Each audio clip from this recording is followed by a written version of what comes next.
What's up, everybody? What is it that made you choose the major that you're pursuing? For me, personally, a lot of inspiration came from this guy. What's up, nation? Welcome to the Tuesday show, of course. My name's Philip DeFranco, and this show is really just me talking about news and tap stuff and things that matter to me today. This is Philip Francini, but he's better known by his stage name, Philip DeFranco, which he uses on his popular YouTube show, The Philip DeFranco Show. If you have no idea who he is, then the best way to explain his career is as one of the most successful YouTubers of all time. In 2006, at the age of 21, the college dropout was working as a waiter and basically living out of his car.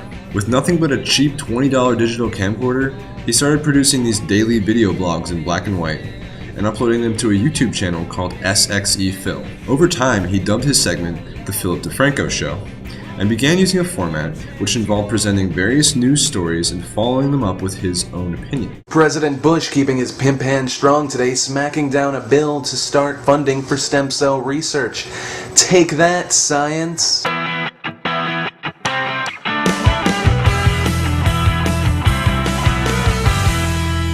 Duke University has reached a settlement with the 3 lacrosse players who were incorrectly charged with rape.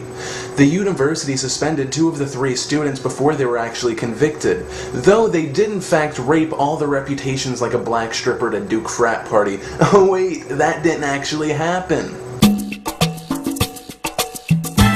Story topics include everything from current events, sex, politics, gossip, tech, and more. His show appeals to a wide range of demographics because he discusses not just major news stories, but also his favorite new movies and games, models, and just straight up bizarre stories. Not only that, but his sarcastic brand of humor provides his viewers with a less than traditional take on broadcast journalism. The big story that broke over the weekend was who leaked these NSA documents. And in walks in 29-year-old former technical assistant for the CIA, Edward Snowden. He was an employee of defense contractor Booz Allen Hamilton. His identity was revealed at his request, saying, "I have no intention of hiding who I am because I know I have done nothing wrong." In about 2 weeks since Snowden revealed to the American people that our phone calls were being monitored, and thanks to programs like Prism, our internet doings were not secure either. This has been met by either praise for the hero or hatred of the traitor. And that continued this past Saturday with the US government officially charging Edward Snowden with espionage. Which is kind of funny because when you say espionage, it means an individual or a government obtaining information considered secret or confidential without the permission of the holder of the information. Which, if you're having fun with that idea, you could say the government is guilty of espionage. Which, of course, is the real world. It's not, because hypocrisy is a one-way street. And then there were reports that Snowden wasn't even in Russia, but then no, yes, he was in Russia, and he's supposed to be on Aeroflight 180 from Moscow to Havana, Cuba. Cuba was expected to be just a small stop before he gets to Ecuador, which is where he's trying to seek asylum because, hey, Julian Assange got asylum there, so hey, why not have 2 buddies? Asylum Buddies, the movie, starring Patrick Dempsey and Ryan Reynolds. He presents stories in a succinct format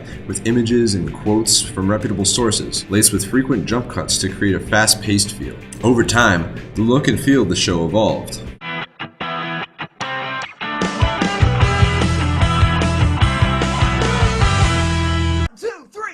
Welcome to the Philip DeFranco Show, the show that is the best show that's not really a show, but it's me talking to a camera for 3-4 minutes. Yeah.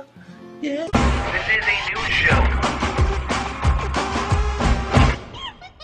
At one point, Phil played with the idea that instead of creating one 5 to 10 minute video every day, he divided up into several different videos. This idea eventually evolved into a completely separate channel, SourceFed, which was launched in 2011.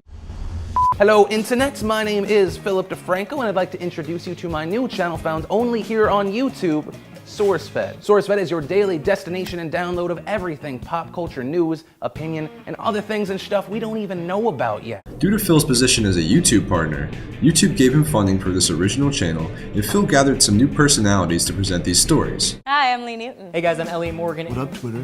To me at Google+, I heard you're angry. Hey guys, welcome back to SourceFed Nerd. I'm Steve Zaragoza. I'm Trisha Hirschberger. I'm Meg Turney. In early 2012, the channel evolved even further into an independent news website, SourceFed.com.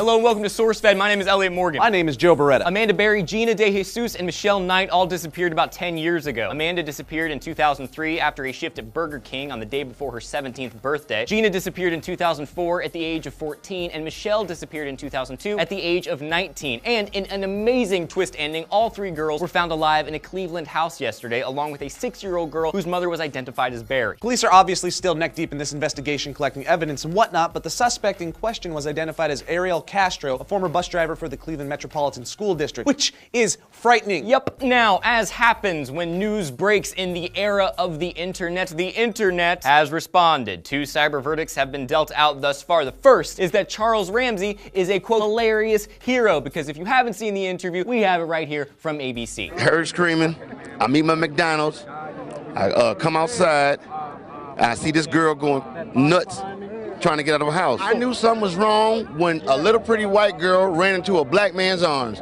Something is wrong here. And in case you're from the internet and thus receive information best via memes, here's a meme version of that iconic quote. Isn't that funny? Haha. In early 2013, a spin-off dedicated entirely to tech, entertainment, and gaming news was launched, entitled SourceFed Nerd. DeFranco has stated that he wants to create the next news network, and as an internet video-based news outlet, SourceFed definitely has that potential. With his SXE Phil channel alone, Phil is one of the highest earning YouTube stars, with his annual salary at $1.7 million and his total views at 1.2 billion.